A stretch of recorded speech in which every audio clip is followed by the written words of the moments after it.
Good morning, welcome back to my channel. আমি অনিতা চলে এসেছি আমার নতুন আরেকটি ব্লগ নিয়ে।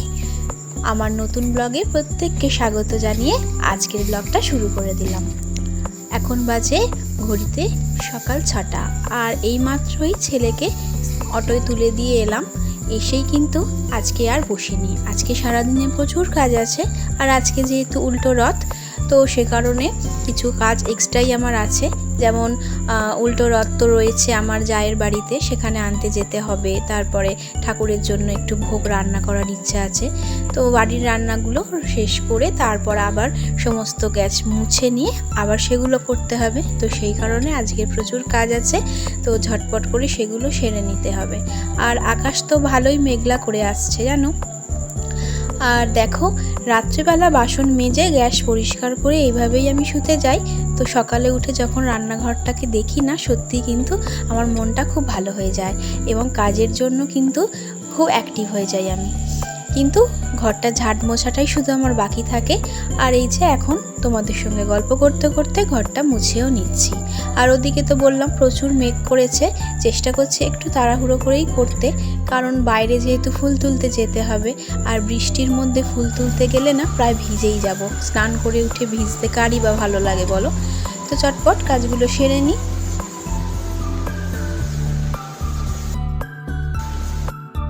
আর এই যে দেখো, বলতে বলতেই কিন্তু বৃষ্টি শুরু হয়ে গিয়েছে, ফোঁটা ফোঁটা বৃষ্টি পড়ছে।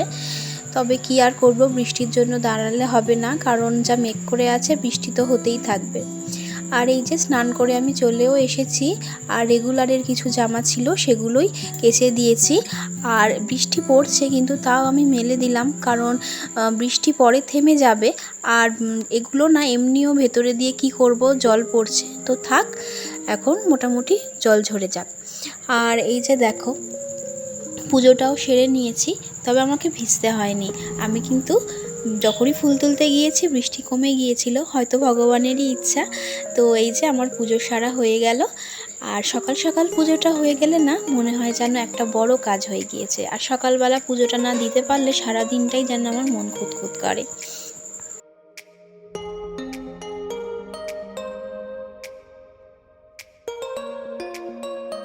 এখন চলে এলাম রান্নাঘরে। আর এই যে লঙ্কার বোটাগুলো কয়েকদিন ধরে ছাড়াবো ভাবছি, কিন্তু সময় করে উঠতে পারছিলাম না।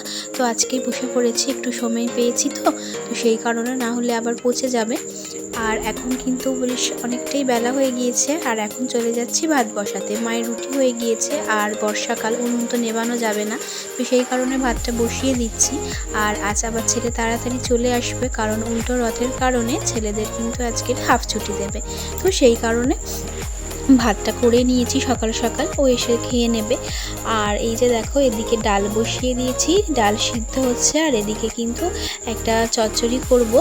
তো আমাদের বাড়ির সবজিটা না খুব ভালো খাওয়া হয়, সেই কারণে বেশিরভাগ সময় তোমরা দেখতে পারো যে আমি চচ্চড়ি রান্না করছি। আজও কিন্তু প্রতিদিনের মতন উচ্ছে, কাঁকরোল, আলু, মিষ্টি আলু সবই কুটে এই যে রেখে দিয়েছি, আমি ধুয়ে নিয়েছি। আর এখন বসিয়ে দেব চচ্চড়িটা। আর ওইদিকে আমার হাজব্যান্ডও ঘুম থেকে উঠে গিয়েছে। আর এই যে দেখো, আমি কিন্তু খাবারটাও বেড়ে নিচ্ছি।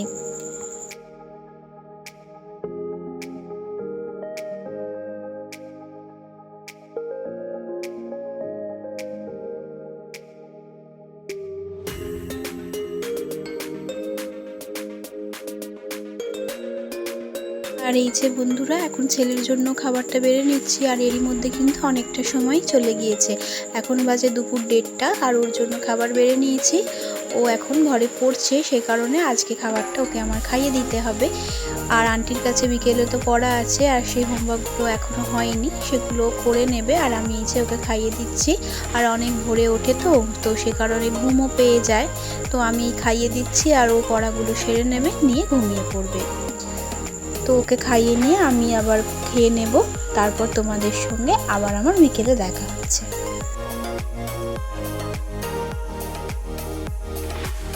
আর এই যে বন্ধুরা, আমি এখন চলে এসেছি রান্নাঘরে। আর এখন কিন্তু ঘড়িতে বাজে বিকেল 4টে। খাওয়া দাওয়ার পর আমি না আর ঘুমাইনি। দুপুরের যা যা বাসন ছিল এবং গ্যাস প্রত্যেকটাই পরিষ্কার করে আর এখন আমি বসিয়ে দিলাম পায়েসটা, কারণ ছেলের তো আজকের পড়া আছে, পড়তে পাঠাতে হবে, তার আগে ও রথ টানবে। তো সেই কারণে একটু তাড়াতাড়ি করেই কিন্তু পায়েসটাকে করে দিচ্ছি। তো প্রথমে ভেবেছিলাম যে একটু ভোগ রান্না করব, তবে কিন্তু ছেলে বলল যে না মা, ভোগ করতে হবে না, একটু পায়েসই বানাও।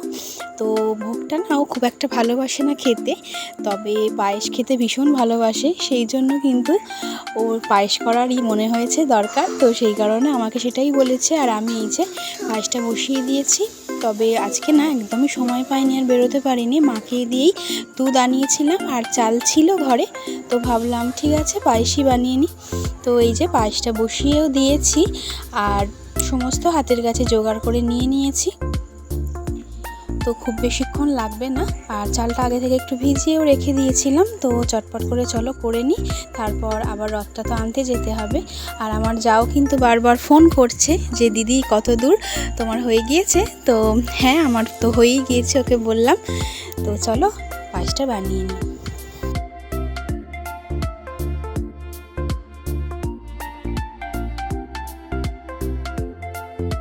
আর এই যে বন্ধুরা, আমার পায়েসটা কিন্তু রেডি হয়ে গিয়েছে, তবে একটু বেশি পরিমাণেই বানিয়েছি। আর এখন কিন্তু এই যে জগন্নাথ দেবের জন্য তুলে নিচ্ছি, আর একটু রেখে দেব ঘরের ঠাকুরের জন্য। যখন সন্ধেবেলায় সন্ধ্যাবাতি জ্বালবো তখন আমার তো গোপাল আছে, তো গোপালের জন্য একটু বেশি করেই বানালাম। তো সমস্ত ঠাকুরদেরকেও দেব আর গোপালের জন্যও দেব।